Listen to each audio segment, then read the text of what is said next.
To those of you who celebrate Martin Luther King Jr. Day, uh, happy Martin Luther King Jr. Day. To most Afro Americans or black people or neuromelanated people or minorities in general, today is a very special day. Most people only fuck with today because a lot of you are off from work, or at least everyone should be off from work, especially if you have skin of color or you're considered a minority. Although numbers wise, people of color are the majority and always will be, um, because of the strength of the genetic code. Um, Malcolm X should have a day, as you can see in the title. Why is there no day for Malcolm X, but there's one for Martin Luther King? Well, I have my belief that Martin Luther King was allowed to have a day in United States of America, excuse me, not because he's more important than Malcolm X, not because he had a greater impact than Malcolm X, not because he was more important to the civil rights movements than Malcolm X when it comes to the minority class, right? It's because, and I know a lot of y'all viewers are gonna be tight when y'all hear this because it's controversial. It's a definitely controversial statement that I'm about to make.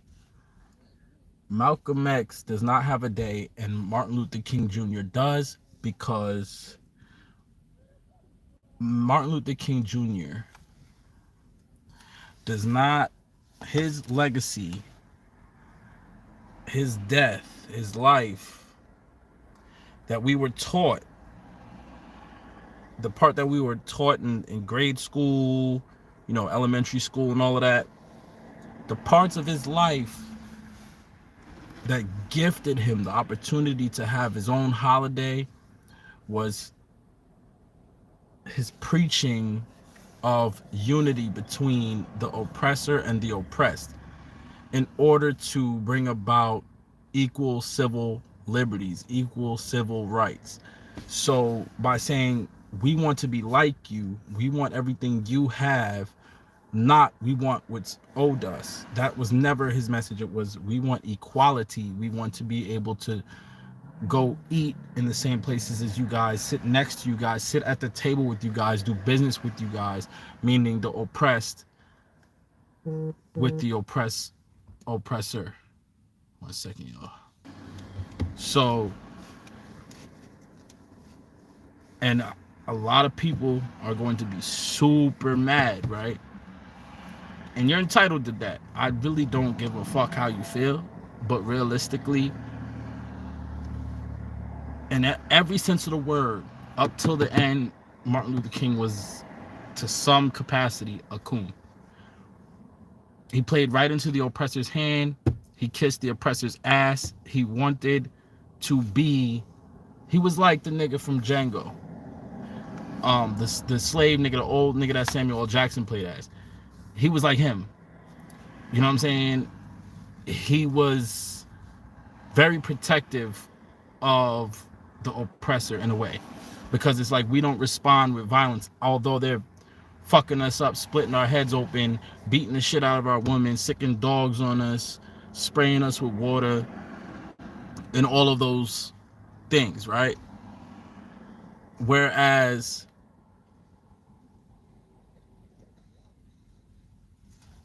Malcolm X said by any means necessary to achieve the goal of equality, if not just a level of respect of basic human rights.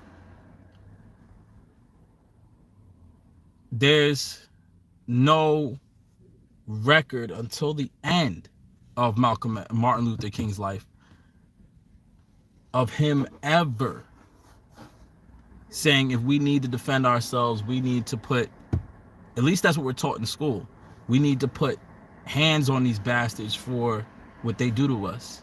No, turn the other cheek was his message. And as I told you guys in previous conversations, previous lectures, previous lives, previous videos, the oppressor will only support what makes you subservient.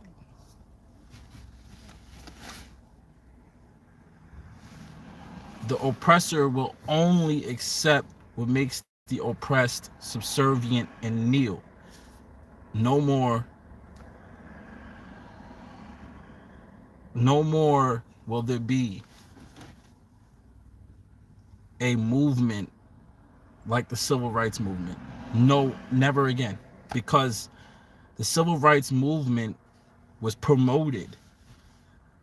People don't realize that. That's why we know about it today. And the reason why it was promoted is because of individuals like Martin Luther King. But see, the oppressor likely did not realize that a radical like Malcolm X, who came from the very same struggle that most of you come from today, the hood, living a life of crime, doing things that you were brainwashed into believing was acceptable and morally correct. Though that man being forged into a revolutionary to some capacity, right? That's what made him more potent to the people, why his voice was heard so easily. Only the weak flocked to me and my understanding now. Maybe then, maybe without the knowledge that I've obtained through studying on my own, if I just took my formal education and ran with it, I would have believed the strong flocked to MLK, Martin Luther King Jr., right? I would have believed that because it takes a lot of strength to not respond in kind, to not respond with violence if violence is being, inflicted upon you. If you're facing oppression, it would take a lot of strength to not, in turn, try to overthrow the regime that's oppressing you and then oppress them. It would take a lot of patience, a lot of strength, right? A lot of fortitude, a mental fortitude to be able to do so. It takes a lot to tolerate that. However, I also believe that, and at least now, I've come to a level of understanding as to where I think that I hypothesize that only the weak flock to, or the majority of people who flocked to Martin Luther King were weak. They were afraid to actually fight back. They weren't ready for a true revolution to fight back. In every revolution that we've been taught, any major revolution that we've been taught that's really impacted the world and made a serious change, at least wherever the revolution happened, was a bloody revolution. There, you cannot get revolution. You cannot have a revolution without bloodshed. Because humanity in its current state, even in its past state, when ruled by the oppressors that are here today, and I have been the oppressor for a long fucking time, for hundreds of years, since slavery, since they overthrew black people in Europe, right? They only understand or respect violence because that's how they obtain their power, through violence. The only way to overthrow your oppressor, right, is to understand how the fuck they got into power. They got into power through oppression, violence, bloodshed, pillaging, raping, kidnapping, slaving. Like, all of that shit is how they came into power. They're only going to respect that shit. That's the only thing they understand. Because if they knew another way, an easier way, that would have taken less collateral damage, they would have done it. They would have done it. There would have been a different way. They don't know any better. So that's how you have to respond. I feel like Malcolm X had the right idea. It's just he got caught up in some shit that is now coming out today with the Me Too movement. He got caught up in some shit exposing the honorable, or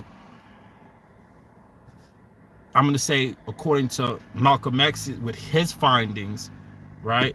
The dishonorable Elijah Muhammad with the NOI, right?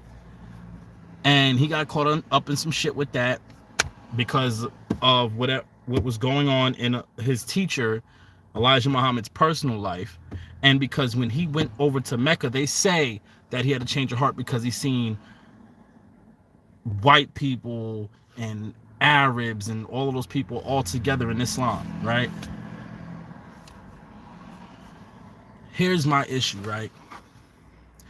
And I've brought this issue up a lot, and a lot of unintelligent motherfuckers will have a problem with the things that I say.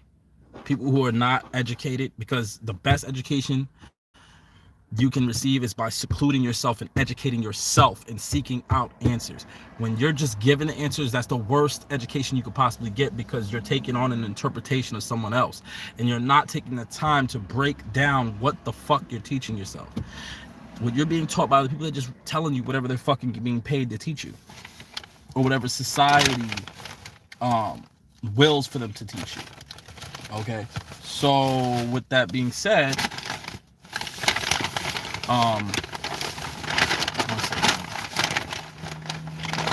Malcolm X, and that being said, right, with that being said, my understanding is that a lot of people are misguided when it comes to their religious teachings and education. A lot of people, you need to know actual history outside of quote unquote religion before you decide to go into religion, period. You need to know the full breakdown of history, or at least enough to understand where the fuck these religions come from, or at least the doctrine that creates or brings about a reason for these religions, right? Or a reason for there to be followers, right? Number one, none of these religions preach acceptance of everybody. They do not. They do not. The texts themselves don't. Period. The God that is supposed to be of these religious texts does not teach acceptance of all people. Number one, of all today's people. Let's put it like that. Let's be very specific. It does not. That's where Martin Luther King has a misunderstanding and misinterpretation. If he truly did believe what he was talking about, and he wasn't just taught to say that shit, or expected to say the shit that he said without a true understanding, or without him being taught his understanding by a fool, right? The Torah, the Tanakh, the Bible, let's start with those. They are only, when they say all people, or anywhere where it's talking about all people, it is only talking about black people. It is only talking about neuromelanated people. That includes Dominicans, Puerto Ricans, Brazilians, anyone who has come via rape and pillagement, or has some sort of quote unquote African or native to Turtle Island, America, whatever the case may be, whatever you want to call it, indigenous, colored, black people. Only talking about those people, because those were the people in the area at the time when those texts were written. It's like this: before colonists went into Africa, outside of Africans leaving the continent of Africa, and I'm only, well, let's say Alkebulan, but like that's the actual name, but Africa, I'm gonna call it that just because some of you are fucking stupid and uneducated. And listen, I'm not saying it as an insult, I'm saying it because sometimes you need to be broken down to be rebuilt better. You need to be, a lot of people become educated, become better people at their lowest point, because they've experienced the lowest they could possibly, that they believe they can ever be, right? Now,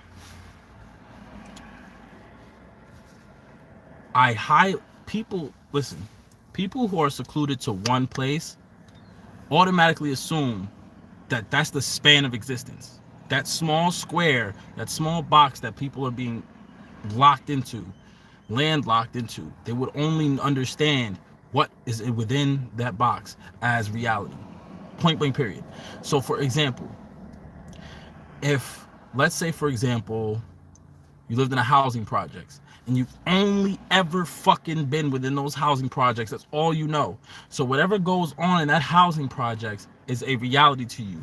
Anything outside of that would become new to you. You don't know anything about it.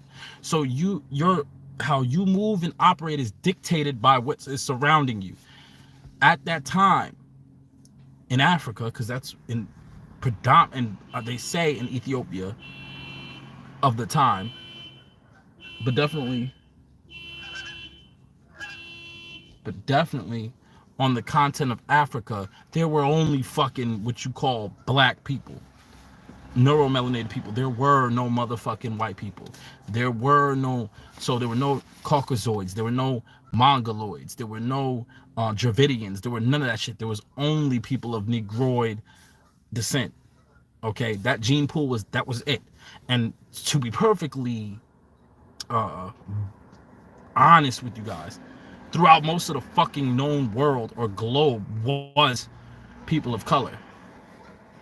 Okay, so any instance or any case where the Bible is telling you to love thy brother, or love or be connected or become one or be unified or anything like that, or be subservient to another a person, a people, group, or thing, they're talking about another group of people that look just like you, black people, point blank period. And as a matter of fact,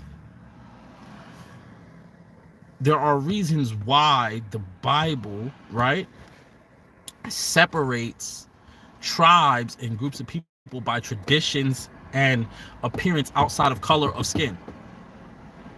Like, certain groups would have a certain attire. Certain groups would be allowed to cut certain parts of their hair and not. Some groups within the tribes would not be allowed to cut their beard.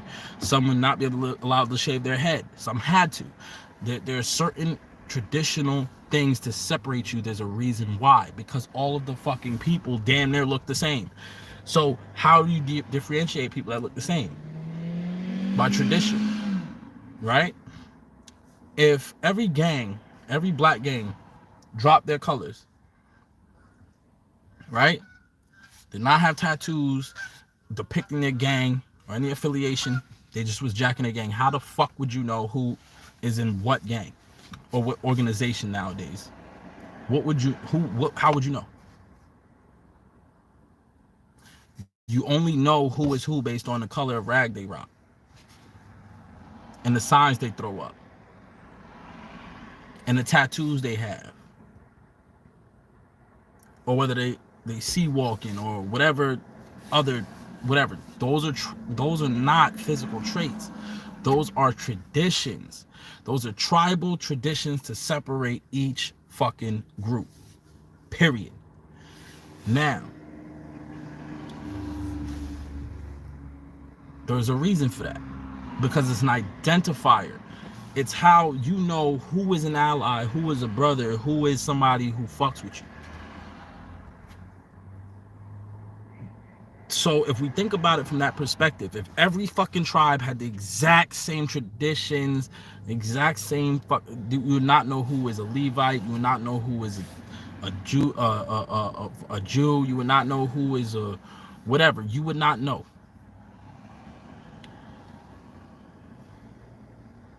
So the Bible only is talking about the people of color. At that time, again, this is their known world. Just like the fucking Vikings had, the Norse people had their own fucking traditions and gods, and none of them looked black. None of them, not one. Not one of their stories depict a black man, unless it's later on, once they probably cross paths with some quote unquote African people. In Egypt, prior to whitewashing, all of their gods looked black, like Nubians. In Nubia, their gods only look like, their stories would only depict their historical texts would only depict people that look like them. It's the same thing with TV in Japan. Only until recent years, but let's talk the 90s, even the fucking 80s, right? When I was a kid, when you watch anime, you only see characters that look a fairer tone and were ambiguous to race as to whether they were white or Asian or some other light pale skinned people. You would only see that as the main hero of those stories, because the Bible, the Torah, is only a collection of stories and laws and rules and ideas and traditions that's connected to a specific people, not these Ashkenazi people. It's not them. Okay, because how the fuck and why the fuck would a people from a continent predominantly of dark races, dark tribes, dark nations, why the fuck would they have written something that whole region was dark? Why the fuck would they write an entire collection based off of a whole nother people over from another land, a frozen land that they have no business being? It would not happen. So Martin Luther King had it fucked up when he's talking about the Gentiles and Jews and all this other shit. The Gentiles were also black, sorry to tell you, but the Jews were definitely black at that time, point blank, period. There's no debating. History does not lie. Well, his story lies, but history, the story, does not.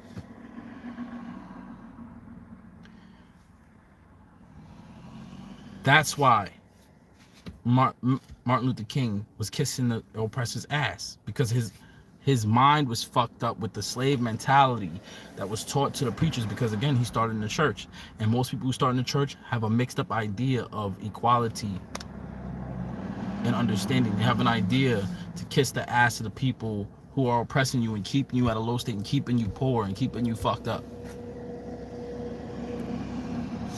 The best revolutionaries are people who come from the struggle, the worst conditions ever, who see the shit firsthand. They gotta come from that. Those are the best revolutionaries.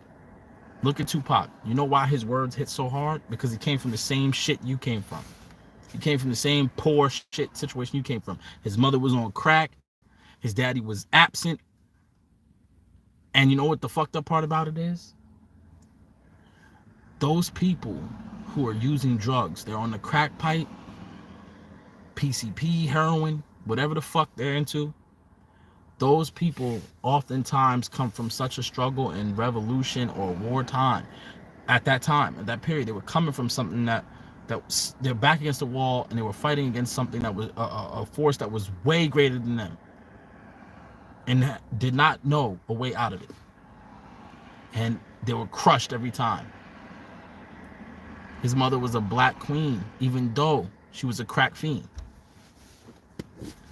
She taught that man revolutionary power, and because of his hard and fucked up upbringing, it gave them an understanding about the oppressor, that they will never consider you equal. It doesn't matter how much they lie, front, it will never happen. Because behind closed doors, I guarantee you, they're saying nigga behind closed doors. And not nigga, they're talking about nigger. And not with the understanding that it comes from the word Niger. They're not, it's a description of black, it's an actual description of black people. Right? Not with that understanding, with the understanding that they were taught that it means, just as well as we were taught, that it means some ignorant monkey, like a stupid person, or it was a derogatory term. They say that word with that understanding just as well as you don't let them say that word, because of the negative connotation. One second, y'all.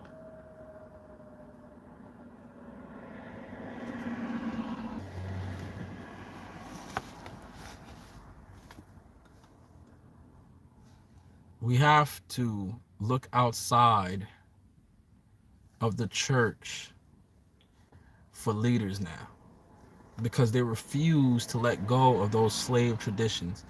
They refuse to see the Bible for what it really is. They refuse. They just see it for whatever they were taught it was for, and they don't realize that what they were taught is for by their parents, grandparents, great-grandparents, great-grandparents before that, they refused to see that that shit was taught to their oldest of ancestors in this country, in this nation, in this corporation, by a slave master. We need to let go of that shit. Let it go for now until we have a better understanding of history first. Then go back to it and see why the fuck. You can't know how the fuck if you don't know why the fuck. And that's a fact. Look at how strong these other communities are, because they have a sense of history, something to return back to. We refuse our history because we were taught to refuse it. We were taught to refuse it. Okay, fine. Let's keep refusing it. We have a new culture now, a new system now. We have a new way of operating. We have hip-hop to rally behind. We have urban fashion to rally behind. We have all of these music, all of these things that we create, forging a new identity for ourselves as an entire people. Wait a minute. We sold out to them as well. The same way, and this is not anti-Semitism, because you cannot be anti-Semitic toward a people that is not Semitic, and it says it in their own text. There are Khazars. They're from Ashkenaz, which is not a child of Shem. They're not Semites. Now, we sold our souls, our traditions, our God, our religion, no religion, our faith, our spirituality, our history to the Jewish Khazars / Ashkenaz. We sold it to them. We gave it to them. They took it from us. They stole it from us. They hijacked it. It's gone. It's not ours anymore. It is ours, but they won't let us have it back. And if they do, they're going to fuck us along with giving it back. 1 second, y'all. Okay. My battery's running low, so I'm going to end this live shortly. Real quickly, I want to make this point. We then created new culture. We then created new culture. And then we sold that too.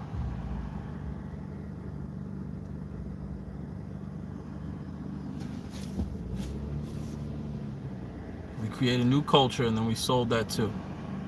We sold hip hop. We sold our fashion sense. We sold it all for a quick $1. We ain't got shit left. Because now we giving out drill music. You don't think that drill music inevitably came about due to their influence? You think that's some shit that just came organically? You think drill music wasn't influenced by the oppressor? You think that shit just magically came about? You think drill music just sprung out at somewhere? Just popped up out of fucking nowhere? You think it just came out of nowhere? You think just drill music just came and existed? You think drill music just popped up? And you think it was just, okay, drill music's here? Hold on. You think drill music just magically just was here? You think it came from really the pain and struggle? No, that shit was influenced. They stopped paying motherfuckers and stopped booking motherfuckers who was making conscious music. Now people who make conscious music only can make music off of tours, and that's even if you could get booked. And then your check is gonna be definitely a whole lot fucking smaller than the motherfucker rapping the murder, death, kill music. The nigga talking about shooting his blicking his grandmother and his ops and piping down his ops female and, you know, whatever. Those things, those are the people who getting paid today. Those are definitely the people getting the big money.